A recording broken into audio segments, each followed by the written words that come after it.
우리가 밥을 잘 먹고 소화를 잘 시키고 살아가는 것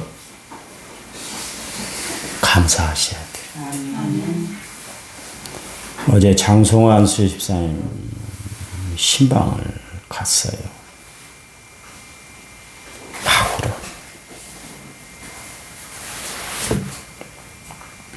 혈압이 80, 위 혈압이 80, 아래 혈압이 40. 막 머리가 아파서 힘들어요. 머리 아파 그러시더라고요. 그러면서 목사님 먹고 싶어요. 어제 이제 김장김치하고 추어탕을 좀 권사님이 추어탕을 좋아하셔서 사다 드렸어요. 먹고 싶대요. 근데 겨우 어떻게 먹냐면 미음 있잖아요. 미음. 한 수저, 두 수저, 한 5수저 밖에 못 먹어요. 그것도 간신히 드시더라고요. 그 집사님의 모습을 보면서 우리가 먹고 맛있는 것을 먹고 소화시키고 그렇게 사는 것도 참 감사한 일이구나. 우리는 그냥 뭐 밥상 차려진 대로 먹고 반찬이 마음에 안 들면 막 투정 부리고 막 이따위 것 주냐고 막 풀밥만 막 가득하다고 막 그렇게 원망불평하는데 뭐 하나를 아직도 못 드셔요. 먹고 싶대요. 그래서 내가 문자를 했어요. 오늘 김장김치를 담아서 교회에서 준다는데 어디로 갖다 드릴까요? 그랬더니 병원으로 갖고 오세요. 그럼 먹고 싶어서 갖고 오라고. 여러분 우리가 세상을 살아가면서 먹을 수 있는 것에 대해서 감사하고요. 건강을 유지하고 혈압이 정상인 것도 감사하고요. 주변에 나를 잊지 않고 나를 위해서 기도해주고 함께하는 이가 있다는 것에 대해서 감사하시기 바랍니다. 우리가 감사를 찾으면 한대로 감사할 수 있지만 원망 불평거리를 찾으면 그것 또한 한이 없는 것이에요. 그래서 바울이 우리에게 하신 말씀이 뭐냐면 범사에 감사하라 그랬잖아요. 무슨 일에 어떤 상황, 어떤 형편, 어떤 처지에 처한다 할지라도 감사하라는 거예요. 감사. 여러분 오늘부터 우리는 감사의 사람이 되시길 바랍니다. 하나님은 살아계신 하나님이에요. 내가 감사한 만큼 심은 대로 거두게 하세요. 원망 불평하면 심은 대로 거둬요. 이스라엘 백성들을 봐보세요. 그 많은 기적을 체험하고 그 많은 역사를 체험하고 세상에서 먹을 수 없는 만나를 먹여주고 물이 없다고 할 때 반석의 생수, 요즘 가장 비싸다는 생수를 먹여줬는데 그 먹기 좋은 물을 먹여줬는데 불구하고 의복이 헤어지지 않고 신발이 붙지 않도록 하나님이 다 해줬는데 불구하고 원망과 불평으로 가득 차니까 매사가 투정거리잖아요. 결국 그것 때문에 가나안 땅 진정한 축복을 받지 못했다. 여러분 예수 믿는 게 중요한 게 아니요. 더 중요한 것은 예수 믿어 축복받는 삶을 사는 거예요. 그걸 누리고 살아야지. 하나님이 마음껏 은혜를 베풀어 주셨는데 불구하고 그것을 누리지 못하고 살아간다는 것은 비극 아닙니까? 그렇잖아요. 비극이에요. 여러분 이 아침에 우리 기도하십시다. 하나님 내가 감사하는 사람이 되게 해달라고. 예수 믿어 감사하고 구원받아 감사하고 이런 혜택이든 모든 특권을 누리게 하신 하나님 앞에 한번 감사하시기 바랍니다. 우리 이 삶 동안 간절히 기도하는데 하나님 앞에 기도합니다. 하나님 은혜와 사랑을 감사합니다. 저희들 은혜로 붙잡아 주시고 하나님의 사랑과 긍휼한 역사로 함께 해주시니 감사합니다. 세상 살아가면서 우리가 너무나 원망하고 불평하고 세상 형편 처지만 바라보고 우리 자신을 내려놓지 못하고 그렇게 살아갈 때가 참 많았습니다. 입술로 하나님을 찬양하기보다는 정말 세상 원망 불평하며 살아갈 때가 참 많았던 것으로 압니다. 하나님 그러나 오늘부터 우리는 하나님 앞에 감사하는 입술이 되게 도와주시고 감사하는 마음이 샘솟게 하시고 감사로 하나님 앞에 영광 돌리고 살아가는 저희를 되도록 도와주시기만 원합니다. 하나님 이런 좋은 식구들을 만나게 하심을 또 감사하게 여기고, 또 이런 좋은 나라에 살게 하신 것을 또한 감사하게 여기고, 이렇게 좋은 교회에서 은혜로운 신앙생활을 하게 한 것 또한 감사하고, 이 새벽에 저희들 건강 주셔 주님 앞에 나오게 하신 것도 감사하고, 하나님 먹은 대로 소화시키고 또 활동할 수 있음에 또한 감사하는 저희들 되도록 도와주시기만 원합니다. 주님 기도합니다. 하나님 앞에 간구합니다. 주님 앞에 영광 돌립니다. 우리의 마음에 감사가 식지 않도록 하나님 날마다 함께 해주시기만 원합니다. 범사에 감사하라고 했사오니 하나님 우리의 삶이 감사에 감사가 넘치는 삶이 되도록 도와주시기만 원합니다. 감사가 넘침으로 마음에 평안이 있게 하시고, 마음에 담대함이 있게 하시고, 마음이 하나님께로만 향하도록 하나님 역사해 주시기만 원합니다. 오늘 하루 감사하며 살아가 승리하는 저희들 삶이 되도록 축복해 주시옵소서. 예수님 이름으로 기도했습니다. 아멘. 사도신경으로 우리의 신앙을 주님 앞에 고백드립니다. 나는 전능하신 아버지 하나님 천지의 창조주를 믿습니다. 나는 그의 유일하신 아들 우리 주 예수 그리스도를 믿습니다. 그는 성령으로 잉태되어 동정녀 마리아에게서 나시고 본디오 빌라도에게 고난을 받아 십자가에 못 박혀 죽으시고 장사된 지 사흘 만에 죽은 자 가운데서 다시 살아나셨으며 하늘에 오르시어 전능하신 아버지 하나님 우편에 앉아 계시다가 거기로부터 살아있는 자와 죽은 자를 심판하러 오십니다. 나는 성령을 믿으며 거룩한 공교회와 성도의 교제와 죄를 용서받는 것과 몸의 부활과 영생을 믿습니다. 아멘. 찬송가 458장입니다. 찬송가 458장.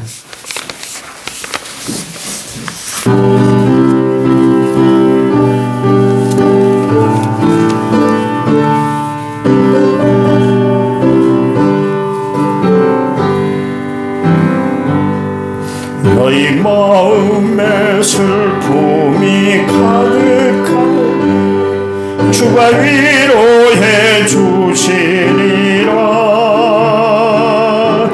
재매같이 빛나는 마음으로 너 십자가 지고 가라.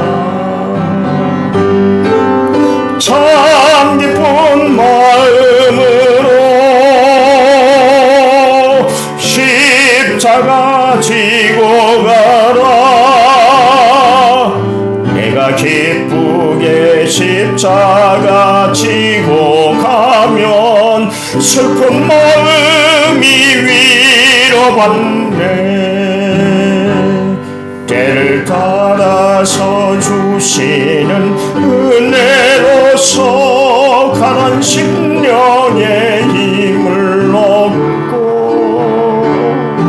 주가 언약한 말씀을 기억하고 너 십자가 지고 가라.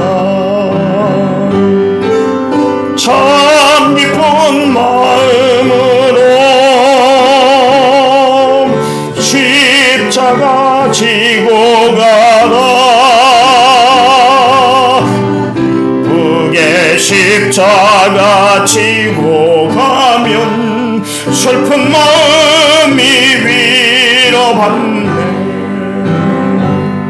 내가 맡은 일 성실히 행할 때에 주님 앞에서 상 받으리. 주가 베푸신 은혜를 감사하며 너 십자가 지고 가라. 아멘.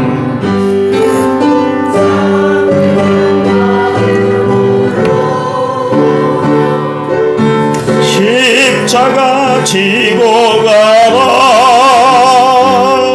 내가 기쁘게 십자가 지고 가면 슬픈 마음이 위로받네. 아멘. 슬픈 마음 가지고 오셨어요? 위로받으시기 바랍니다. 성경 말씀 잠언 4장 23절 한 절만 봅니다. 잠언 4장 23절 915페이지에 있어요. 915페이지.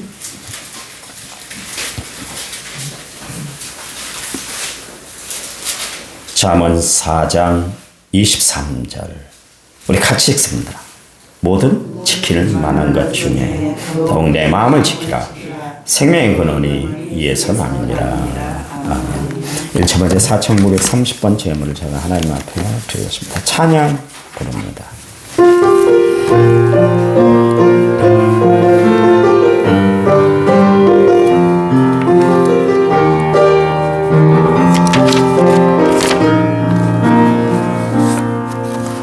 내가 누려왔던 모든 것들이 내가 지나왔던 모든 시간이 흘러왔던 모든 순간이 당연한 것 아니라 은혜였소. 아침 해가 뜨고 저녁에 봄의 꽃향기와 가을의 열매 변하는 계절의 모든 순간이 당연한 것 아니라 은혜였소. 모든 것이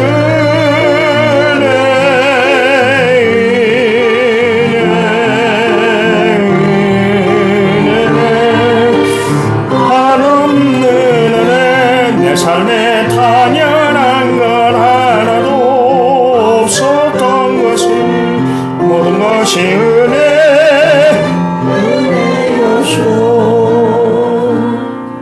내가 이 땅에 태어나서는 어린아이 시절과 지금까지 숨을 쉬며 살며 꿈을 꾸는 삶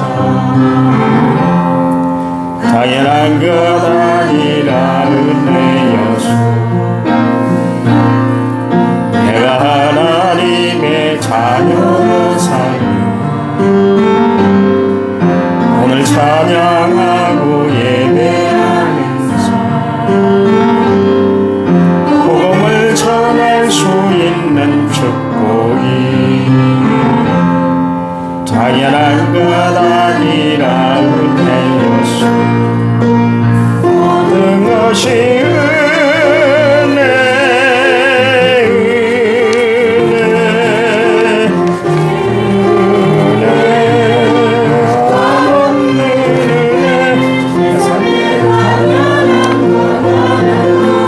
없었던 것은 그것이 은혜였소.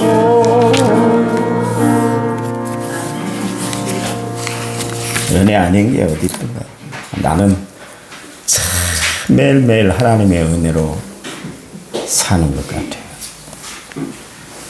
이거 아세요? 하나님은 살아계시다. 하나님은 살아계세요. 내가 요즘 하나님 앞에 어떤 기도를 했어요. 그랬더니 어제 어떤 목사님에게 전화가 왔어요. 목사님, 이런 마음으로 힘들고 어렵죠. 제가 조금 돕겠습니다. 깜짝 놀랐어요. 아니, 제가 도와줘야 되는데 어떻게 목사님이 저를 돕는다고 그랬어요. 하나님은 살아계시더라고요. 여러분, 하나님은 죽은 자의 하나님이 아니라 살아계신 하나님인 줄 믿으시면 죽은 자의 하나님일 뿐만 아니라 살아 역사하시는 하나님이세요. 여러분, 우리 마음이 알 길이 없잖아요. 어쩔 때는 나도 나를 모르고 살아갈 때가 많아요. 근데 내 마음을 잘 알 수 있는 비결이 하나 있는데 성령이 내 마음을 주관하면 되는 거예요. 이 시간 하나님 앞에 우리 1, 2분 동안 또 한 번 기도하는데요. 성령님 흔들리는 내 마음 하나님이 붙들어 성령님이 붙잡아 주시라고, 흔들림 없이 주만 바라보고 살아가게 해달라고 우리 이 삶 동안 간절히 또 한 번 기도합니다. 하나님 은혜와 사랑을 감사합니다. 우리의 마음을 주관하신 분이 하나님인 줄 믿습니다. 우리의 생각을 다스려 주신 분도 하나님인 줄 믿습니다. 이 좁은 마음에 하나님의 원대한 꿈과 비전과 하나님의 사랑과 하나님의 긍휼하신 모든 것을 다 품고 살아가는 저희들 되게 도와주셔서 마음이 넓은 사람, 마음이 따뜻한 사람, 마음의 평안을 누리고 살아가는 저희들 되도록 도와주시기만 원합니다. 이 마음, 내가 나를 다스리고 살아가는 자들이 아니라 하나님 앞에 드리고 살아 성령이 내 마음을 주관하신 대로 살아가는 저희들 되게 도와주셔서 늘 승리하는 삶을 살아가는 저희들 되도록 도와주시기만 원합니다. 오늘도 하나님이 우리의 마음을 강하고 담대하게 지켜주시옵소서. 성령님이 함께해 주시옵소서. 예수님 이름으로 기도했습니다. 아멘.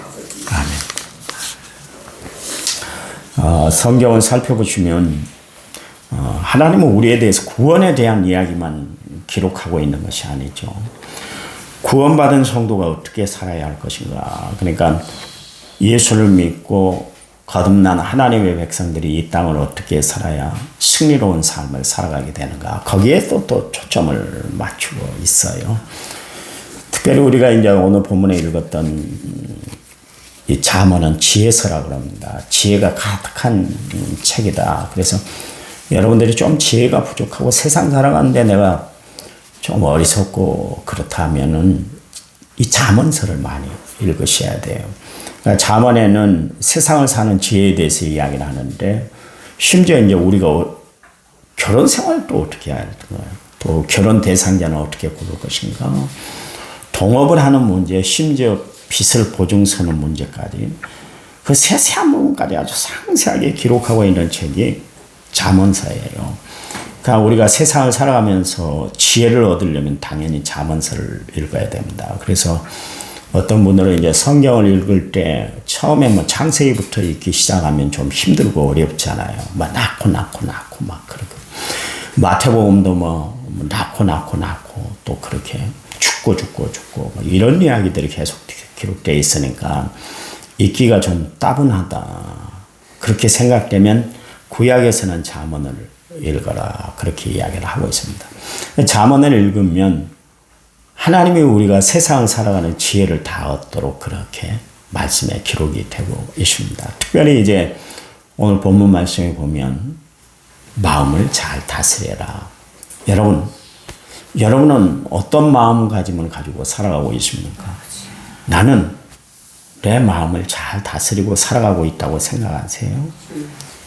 또한 여러분의 마음은 평안하십니까? 평안하세요?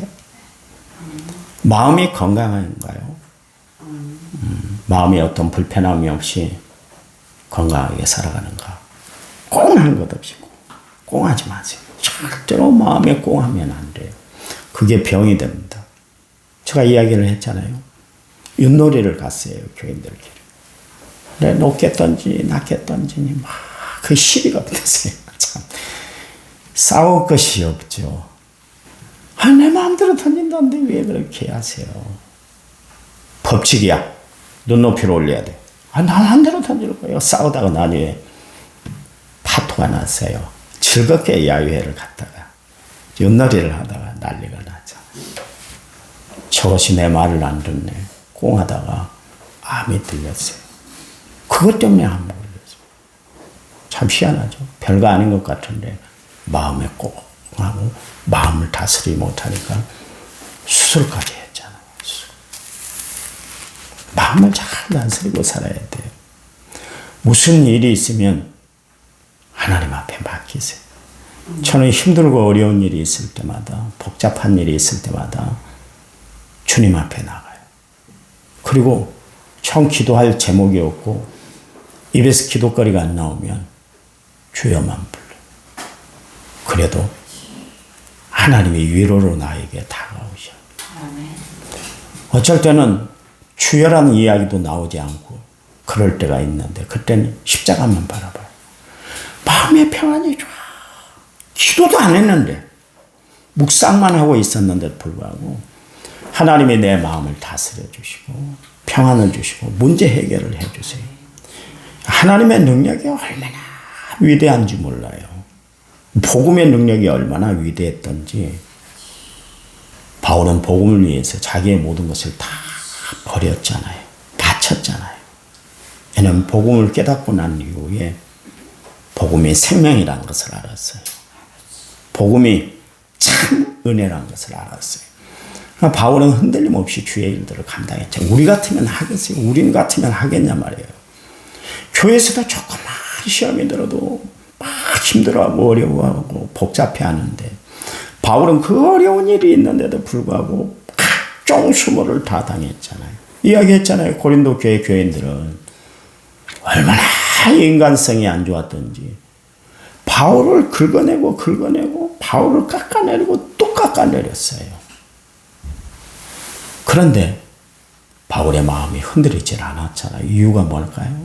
다른가 하면 그가 복음을 마음에 받아들이고 그 복음이 자기의 마음을 주장하니까 화날 일에서 화를 내지 않았어요. 원망할 일에서 원망하들 않았어요. 여러분, 이게 마음을 다스리고 살아가는 사람, 복음 안에 살아가는 사람, 예수 안에 살아가는 사람들의 모습이 바로 그 모습이에요. 여러분, 오늘부터 우리가 예수 믿는 모습들을 증거하고 살아가는 성도들이 되시길 바랍니다. 남편이 감동받도록, 아내가 감동하도록, 자녀들이 감격하도록 내 모습이 변해야 될 거 아니에요. 내 주변의 사람들이 변화의 물결을 체험할 수 있도록 여러분의 삶을 그렇게 살아가시기 바랍니다. 사람의 됨됨이는 마음에 있어요. 마음가짐이 중요하잖아요. 그래서 한번 이야기했잖아요. 노래 가사에 남진이란 가수가 불렀나요? 마음이 고와야 이하자지 얼굴만 이쁘다고 이하자지. 그 이야기가 있지 않습니까? 그 노래 가사가 있잖아요. 아무리 얼굴이 이쁜들 뭐 하겠습니까? 아무리 이뻐지려고 노력한들 무슨 소용이 있겠어요? 마음이 이뻐지려고 해야죠. 그러므로 마음이 건강한 사람이 진짜 건강한 사람이고 마음이 아름다운 사람이 참으로 아름다운 사람이에요. 마음이 깨끗한 사람이 깨끗한 사람이고 마음이 큰 사람이 진짜 큰 사람이에요. 병 중에 병은 뭡니까? 마음의 병이에요. 마음이 병들면 그건 우술로도 고칠 수가 없어요. 아무리 세상 우술이 뛰어난다 할지라도 마음의 병은 고쳐지지 않아요. 안 해요. 마음이 근본이고 마음이 생명의 원천이기 때문에 그렇습니다. 여러분, 그래서 성경에 한자에 보면 아름다움을 표현하는 단어를 보면 언제나 마음 심자가 그렇게 돼 있잖아요. 편히 쉰다 할 때 그 쉴 식자를 봐보세요. 스스로 자자 밑에다가 마음 심자를 썼잖아요. 그 말은 무슨 뜻입니까? 마음이 쉬어야 참 쉬는 것이지. 몸이 아무리 쉰다 할지라도 마음이 쉬질 않으면 나 불편해 그러죠. 나 마음이 불편해. 그래서 다 불편하네. 그런 이야기를 하잖아요. 그래서 예수님이 마태복음 11장 28절 29절 말씀에 뭐라 그랬어요? 수고하고 무거운 짐지냐더라 다 내게로 오라. 왜요? 내가 너희를 쉬게 할 것이다. 나는 마음이 온유하고 겸손하니 나의 멍에를 메고 내게 배우라. 그리하면 너의 마음이 힘을 얻는다. 거기 보니까 우리가 쉬게 하는, 마음을 쉬게 하고 마음을 편안하게 하는 비결이 있는데 주님 말씀하시는데 두 가지로 말씀하시잖아요. 너희 마음에 주님을 모셔드려야 돼. 그 이야기예요. 여러분, 예수를 구주와 주님으로 모셔드리고 보혜사 되신 성령님을 마음의 주인으로 모시고 살아가시는 여러분들은 예수님 때문에, 성령님 때문에 마음이 평안하시고 마음에 힘을 얻고 살아가시기 바랍니다. 제발 예수 믿는 사람들은 마음에 불편을 끼치고 살면 안 돼요. 자기 스스로를 죽이는 것이고 자기 스스로를 깎아내리는 거예요. 여러분, 절대로 마음을 넓게 갖고 마음에 힘을 얻고 살아가시기 바랍니다. 왜요? 예수 믿음으로. 두 번째는 뭐예요? 온유하고 겸손한 마음을 가지고 살아갈 때 우리는 힘을 얻어요. 온유한 사람에게는 불편함이 없어요. 왜냐하면 모든 것을 다 받아들이니까. 이삭이 그랬잖아요. 다 하더니 불의한 일 앞에서도 자기 것 주장하지 아니하고 성질 내지 아니하고 대들지 아니하고 싸우지 않고 다 양보를 했어요. 그랬더니 성경에 마태복음 5장 산상보훈에 온유한 자가 땅을 기업으로 얻는다 그랬는데 진짜 땅을 기업으로 얻잖아요. 처음에는 손해보는 것 같았는데 어리석어 보였는데 미련해 보였는데 내가 양보를 했더니 얻는 것이 더 많았다. 그런 이야기 있잖아요. 그렇잖아요.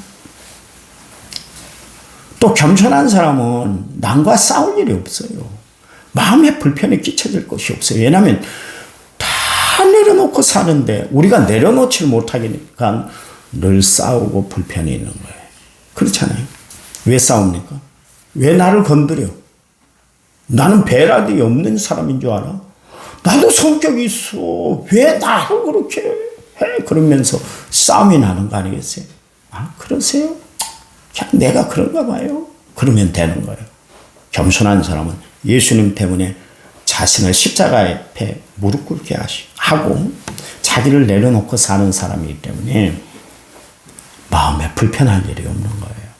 여러분, 제발 오늘 주 앞에 나오신 여러분은 하나님 말씀대로 살아서 마음의 평안과 기쁨과 감사를 얻고 살아가는 은혜로운 성도들이 되시기 바랍니다. 그래요.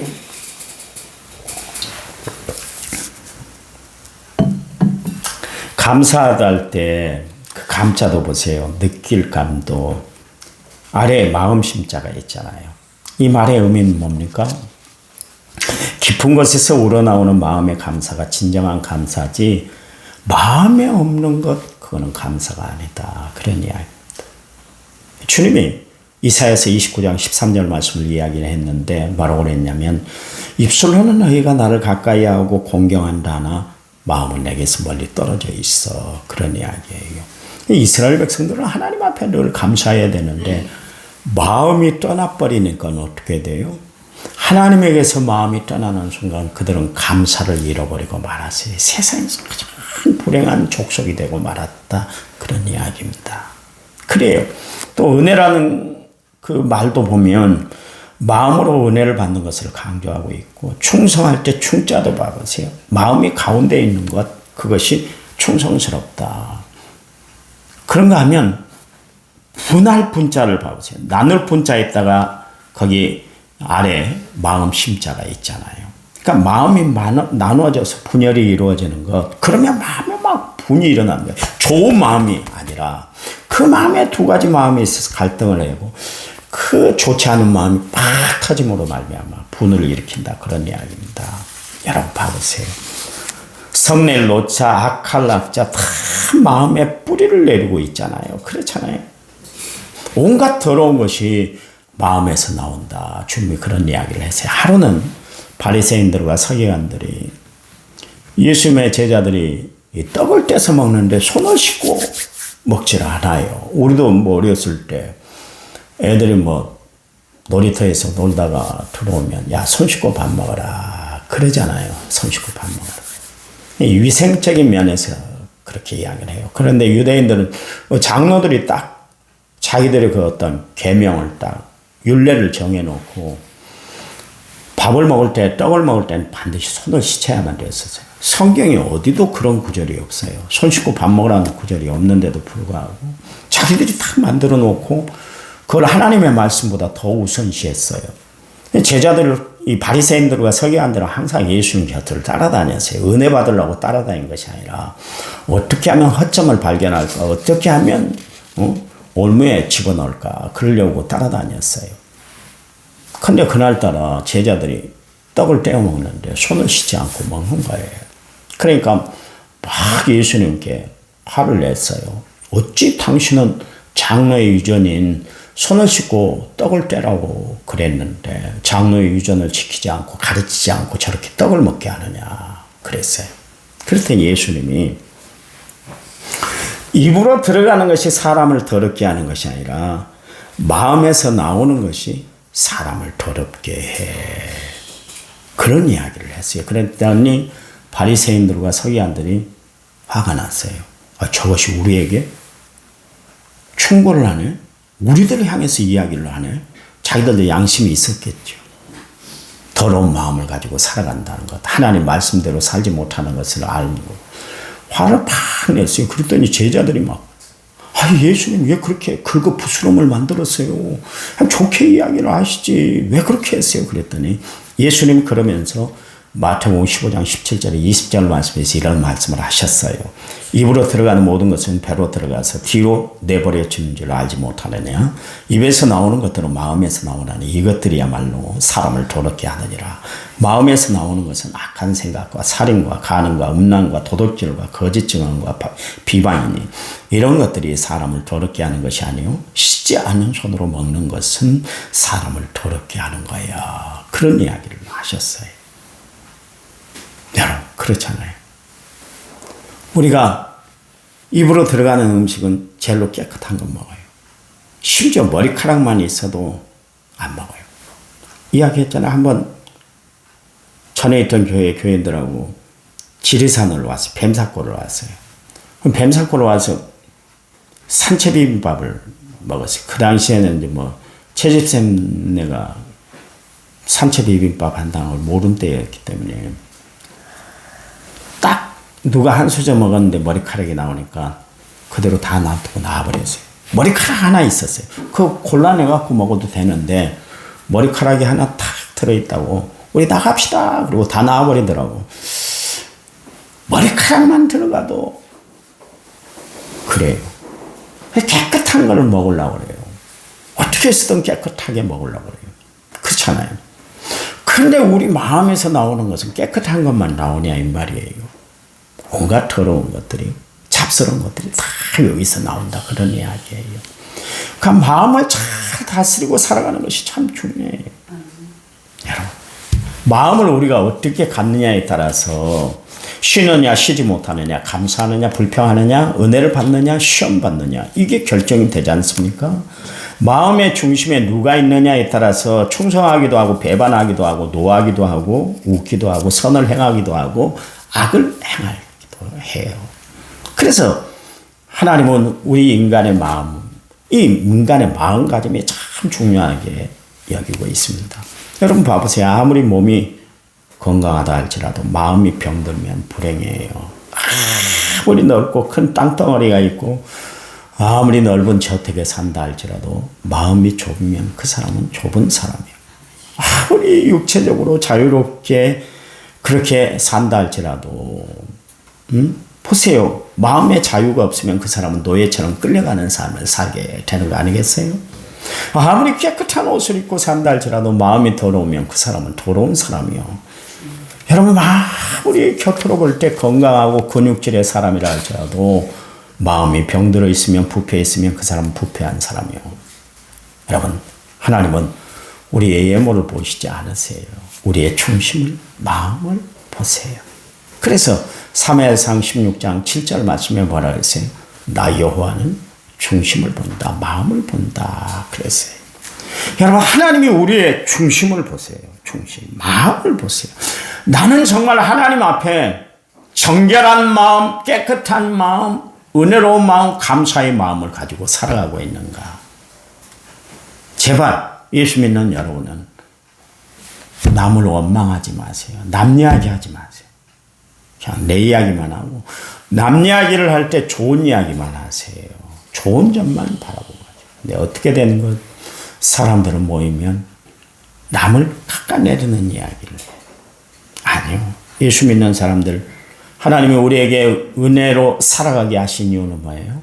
마음을 잘 다스려 세상을 평화롭게 하고 은혜롭게 만들라고 하나님이 우리에게 마음의 변화를 주셨잖아요.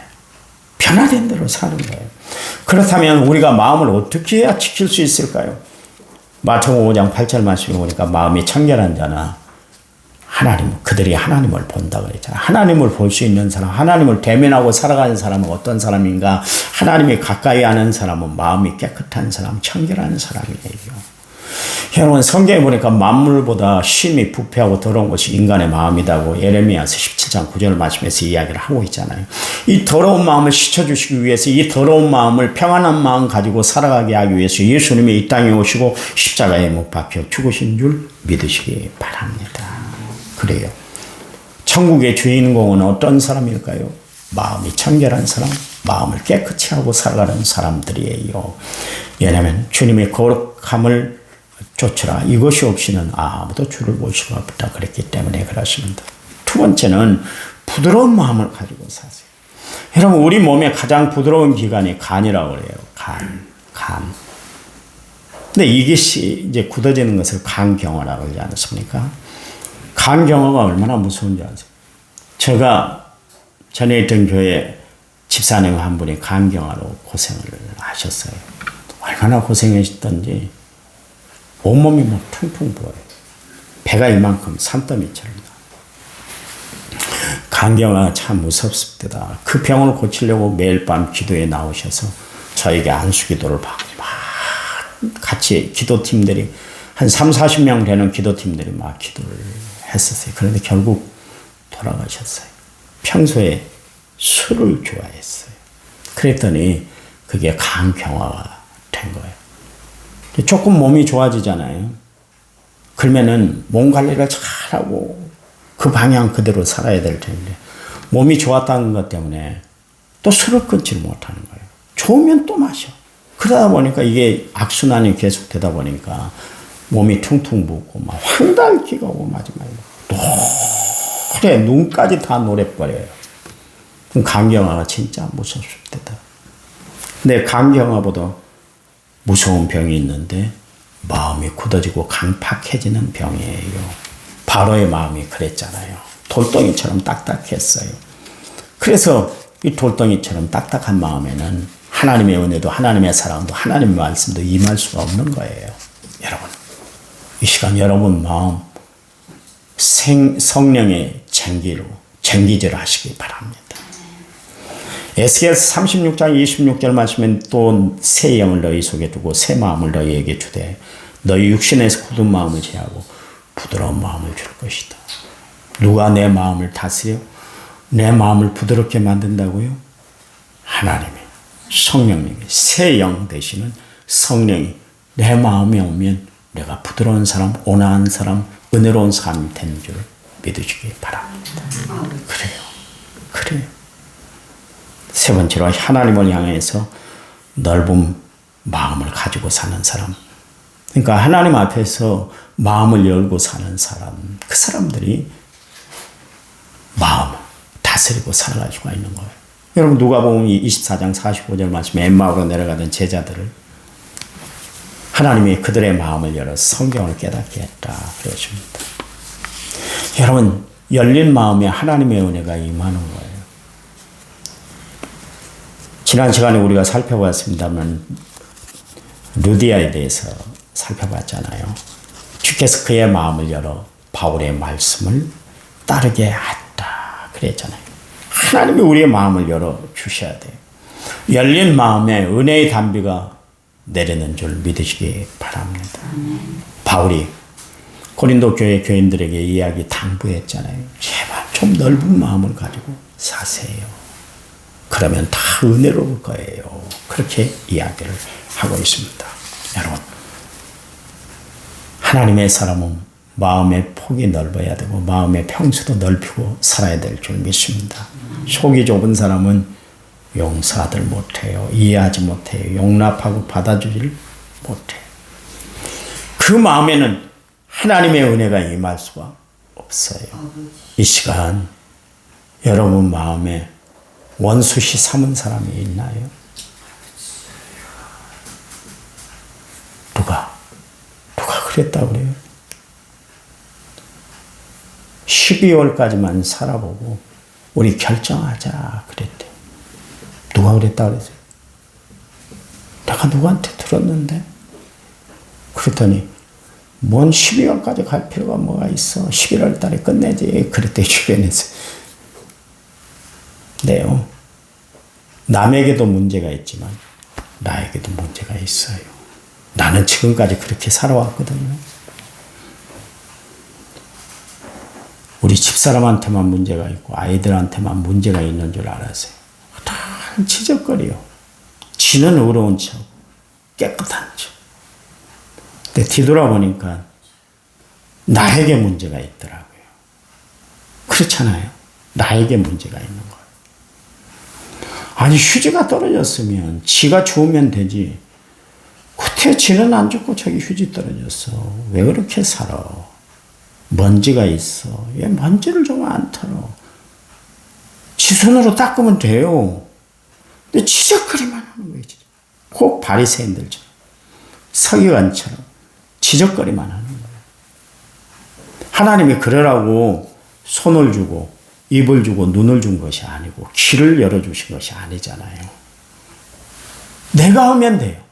그 불편해하면서 난 남편이고 뭐 가장인데 난 수고했는데 내가 이것까지 해야 돼? 아니요. 그것까지도 해야 돼요. 그러면 평화로워. 마음을 내가 어떻게 다스리고 살아가느냐가 참 중요해요. 그런 이야기가 있잖아요. 비행 청소는 없고 문제 많은 부모가 있다. 그 이야기 하지 않습니까? 좀 더 한 번 더 무릎 꿇어봐 보세요. 좀 더 사랑으로 안아잡아 보세요. 조금만 기다려봐 보세요. 하나님의 은혜가 임할 거예요. 여기는 뭐 자식들을 다 키워서 뭐 할 말이 없습니다만 그런 것 같아요. 하여튼 오늘 살아갈 때 하나님 내 마음을 좀 다스려 주세요. 하나님 늘 주의 은혜를 바라보고 하나님의 역사 가운데 살아가는 저희를 되도록 도와 주시옵소서. 마음을 다스리는 분이 하나님이시고 성령님이신 줄 믿습니다. 이 시간 내 마음을 주께 드립니다. 하나님이 내 마음을 다스려 주셔서 성령이 임재하는 마음, 하나님의 은혜가, 하나님의 축복이, 하나님의 사랑이 함께하는 마음이 되게 도와주셔서 정말 나를 이기고 세상을 이기고 승리하며 살아가는 저희를 되도록 축복해 주시옵소서. 예수님 이름으로 기도했습니다. 아멘. 우리 이 시간 합심해서 기도하는 시간 갖습니다.